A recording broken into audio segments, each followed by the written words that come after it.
everyone, welcome to your how-to guide on how to research your summer abroad options. So first of all, once you're on the home page, I recommend that you go to eligibility to determine, first of all, whether or not you can apply to summer abroad in the first place. And while summer abroad prioritizes undergraduate students, if you are in a professional faculty or graduate program, you will still be eligible to apply, as well as if you're an alumni or a visiting student from another university. Make sure you check these requirements first if this is you, to make sure that you are in good standing to apply. Once you've checked out the eligibility, you can check out courses to see the different ones that we have available for the summer. This is separated based on program. So if you're looking to fill one of your program requirements, I recommend that you first check out this page. So for example, I'm in political science, so I would immediately look for a course that falls under my program. So I would see Hall 300. So then I would go to programs, and this essentially separates based on country and location. So, for example, for certain countries, we have multiple locations. So, for example, China, we have Beijing, and then we also have Shanghai. So, if you're interested in doing a summer abroad program based on location, I recommend that you check out the program section on the website. And for example, as I mentioned, I was interested in the Greece one, so I would look for that particular program on this page, and I would get more information, a lot of detailed information on Greece. So here you see a bunch of pictures to see what past student experiences have been, to just get a little bit of an idea. Then I would look at the program overview, about the location, different program activities. And a really good one to look at is the news and highlights section. So here, if you were interested, you could check out an instructor interview. So maybe you can get to know the professor a little bit more, and maybe see some frequently asked questions. You can also check out the syllabus, which should be under course.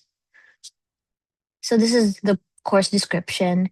Um, Here's a tentative syllabus where you can get a little bit of a specific breakdown on the course outline, the different readings, the different field trips, just the different components and what a day-to-day will look like in this program.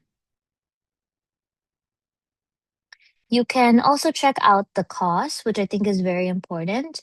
There's a different section for domestic students and then also international students.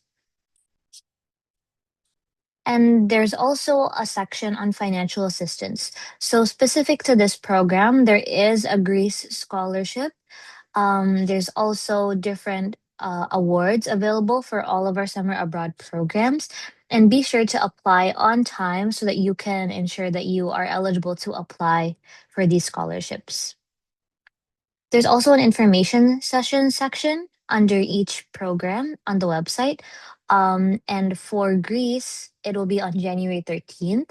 So if I've kept this in mind, then I can just register here and then join once I've received the link in my email. Moving on to financial aid. So these are different ways that you can fund your summer abroad. We have a webinar on how to finance your summer abroad experience. You'll also see a list of summer abroad awards. So this is divided based on program once again. And then also you can see all the all program awards. There's also additional awards. So there's the International Experience Awards. And there's just a bunch of options. So be sure to go through this thoroughly to see which one applies to you. And once you've done that, you can also check out the different events. So if you still have some more questions that you wanted to ask, you can check out any of the information sessions. We have a bunch scheduled throughout January, and very shortly before the deadline for a lot of these programs. So if you have questions, now would be the time to ask them. So you can just scroll through and see which one applies to you.